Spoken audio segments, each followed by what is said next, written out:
What I'd like you to do is turn to your neighbor and tell them an experience you had or one you have heard about with a foreclosure or a short sale, whether it be successful or unsuccessful. So take a minute and talk to your neighbor. Okay, stop. Okay, stop. 1, 2, 3. Okay, I'd like to share one of their stories. Anybody else want to share?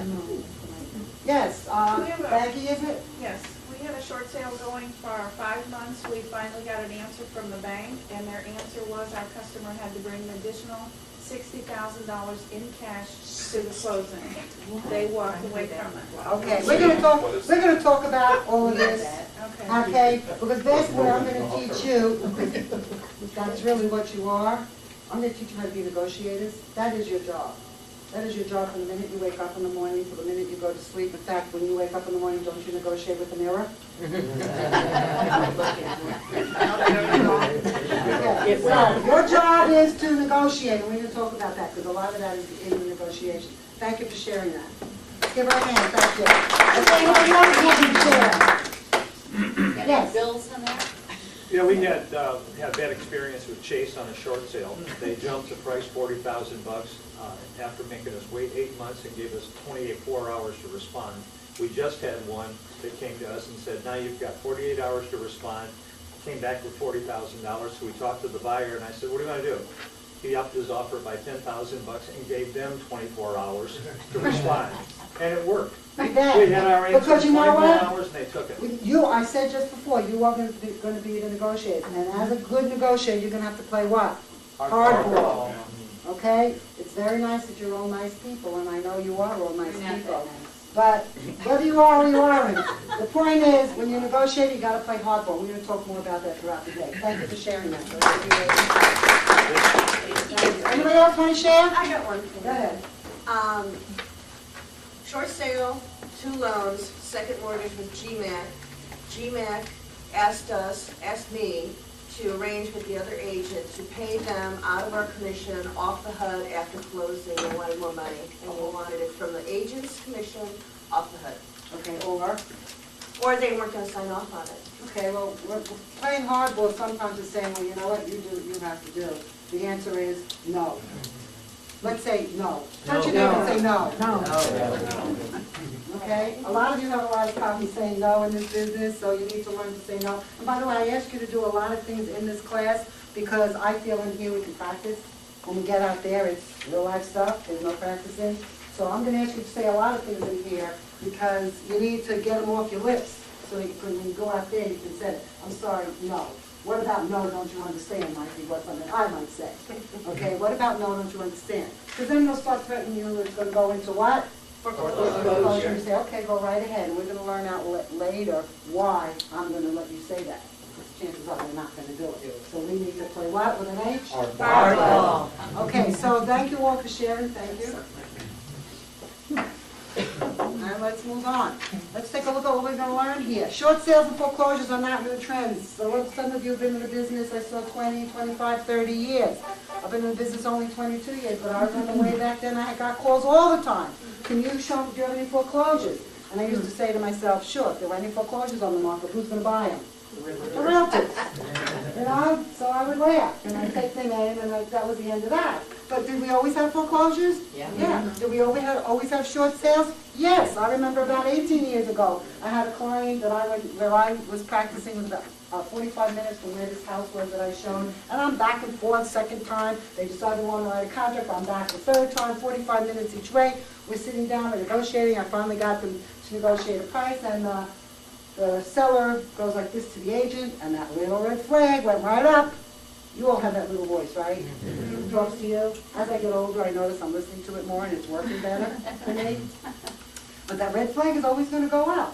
And I see she's whispering to the agent, and I say, okay, what's the problem? Well, it turns out that they didn't have enough money to come to the closing at the price we had agreed on. They were $5,000 short.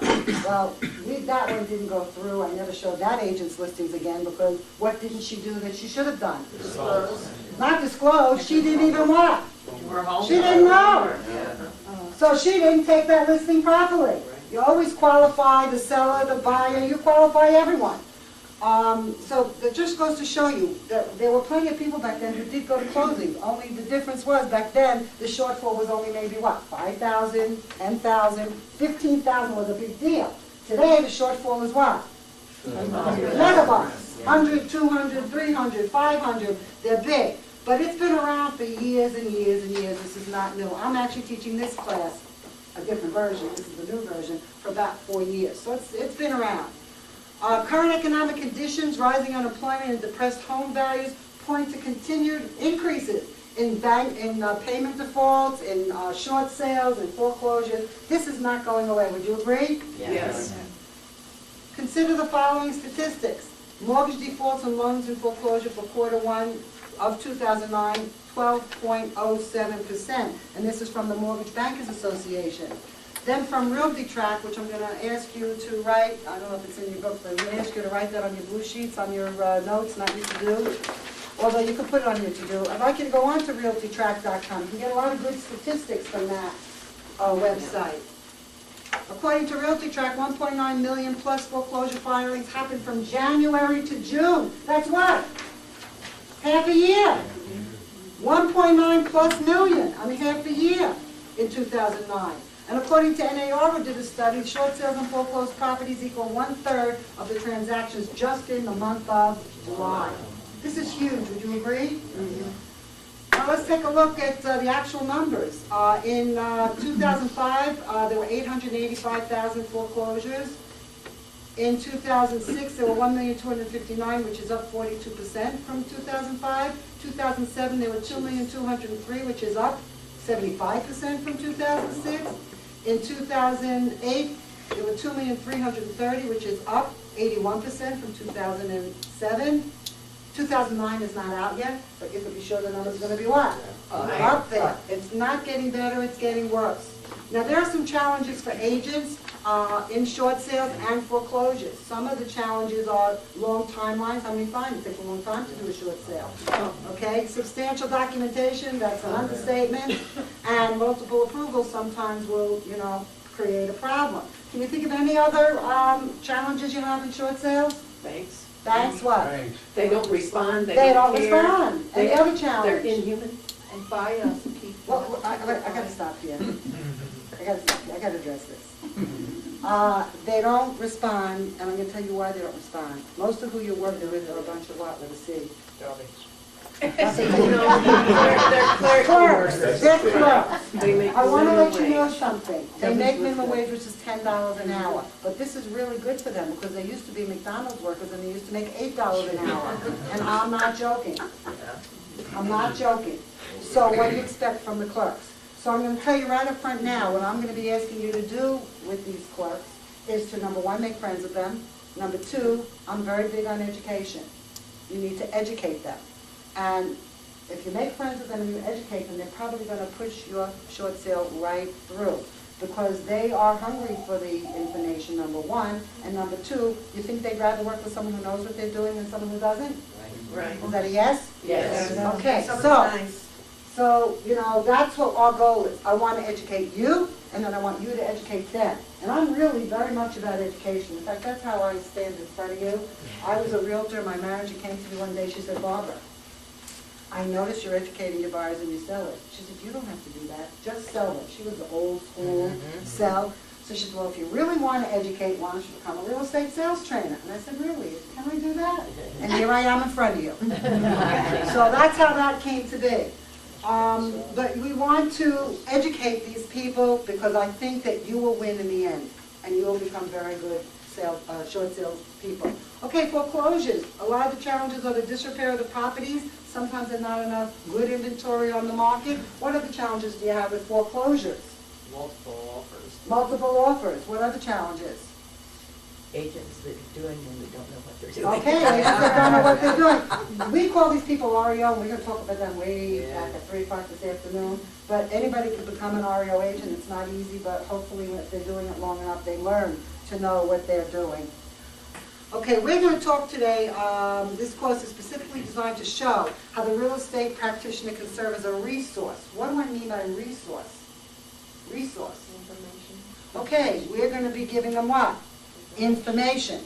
all right? I'm gonna give you a word that I think that you need to know, and I'd like you to write it on your blue sheet. You are the source of the source. You are the source of the source. What are you? Are the source of the source. One more time, you are the? Source of the source. Turn to your neighbor and I want you to say, I am the source of the source. I am. Okay, which means you can give them what with an I? Information. Information. And you cannot give them what with an A? Advice. Thank you. Advice. Can I give them advice? So we're going to be about giving them information, which is why I asked you to do a short sale presentation book. We're going to pack that book with information that they need to know. You think that might be helpful? Yes. You think that might have you list the property rather than someone else? Right. Yes. Okay, so we want you to be the source of the source. You're going to give them information, but no advice. The only advice that you can give them is to please seek the advice of an attorney or a tax professional or tax advisor. That's the only advice you can give them. And you need to remember that. There's nothing wrong with saying, I'm sorry, but you need to get the advice of the tax attorney. I get questions all day in this classroom, and you're going to hear me say, oh, I'm not, if I think it's geared toward an attorney, I'll say, I'm not an attorney, I'm sorry, you're going to have to ask an attorney about that. I had somebody emailed me the other day, they were in my class, they asked me a question, they said they talked to their attorney, and the attorney seemed to think this, and what do I think? Am I going to go over an attorney? So I emailed them back, and I said, I would go with whatever the attorney said.